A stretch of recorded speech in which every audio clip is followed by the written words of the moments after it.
How do you do, ladies and gentlemen? Uh, this is a recording for tomorrow's daily briefing. We're done for the meantime with exotics and wheat and euro, lira. We're going to talk about your meat and potatoes um, assets today. I'm going to start out with euro dollar. The euro dollar is continually going down because the United States dollar is continually gaining strength. This superimposed chart on the euro dollar rate is the Dixie, the DXY, the dollar index. As the dollar index goes up, indicating strength in the dollar, the euro dollar covalently goes down. So that's all there is to it. This is a function of the strength of the US dollar. Particularly so, this down thrust, which is as a result of the NFP on Friday. 1.5% strengthening against the euro by the dollar in a mere matter of days. It's an extraordinary phenomenon in a major currency pair. It's still in train, that trade. If you bought in here, or you went short here, as many of us did at the NFP, this is still a good trade. So now it's currently range bound. I have a trade on where we're long U.S. dollar, euro dollar, and we're expecting it to go up into this, and it is. It's going right up into that range. We're going to get out right there. We'll stop out, and then we might take the trade going the other way if the range maintains. Euro dollar down. Let's take a look at the S&P 500. Boom. Ain't no higher point in the history of the S&P 500, okay? I don't know how far our data set goes back for the S&P 500, but it's old and ancient, and it goes way back, okay? All-time high. It's a beautiful thing, ladies and gentlemen. It's hard not to be able to sell into this baby. The S&P 500, up and away.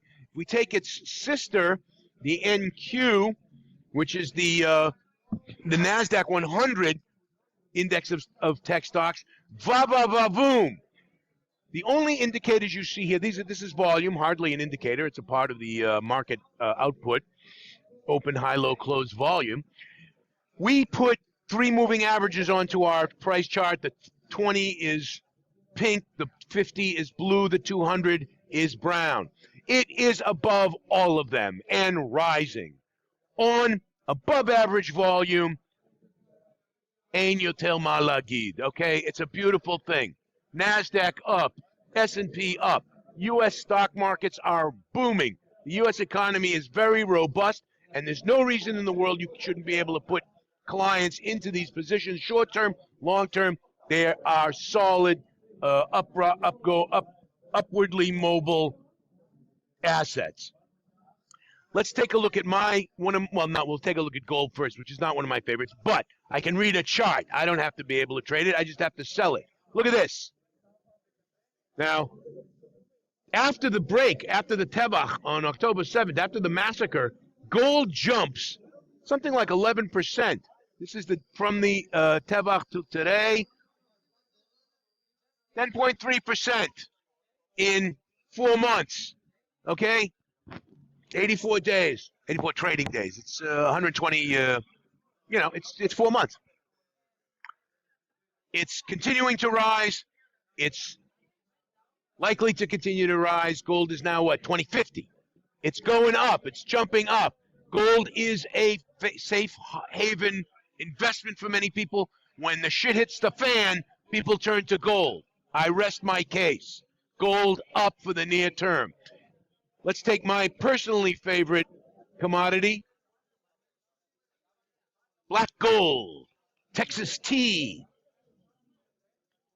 Again, here's a curious anomaly. The massacre occurs here, price does take a jump, and then it falls and stays range-bound right here at a humble $73 a barrel. How do you figure that? Very easy. The Saudis and the Americans are on board to make goddamn sure that oil price doesn't get out of control, despite a Middle East that's on fire. It's anomalous, but it's true. So we can trade oil ranging up and down. It could break out. It's not likely. Oil is a solid, consistent performer these days, and we don't expect a lot of volatility out of oil. So you can make trades just swinging back and forth in the oil. That's going to do it for today, ladies and gentlemen. That is our summary for today. Oh, no, there is one more thing. Let me just point out the earnings report calendar is not so something tomorrow. We got Alibaba, we got Walt Disney, Total, Uber, and CVS Health. Big outfits, all expecting positive returns. Good luck. There's a list of them. Not many of them are well known.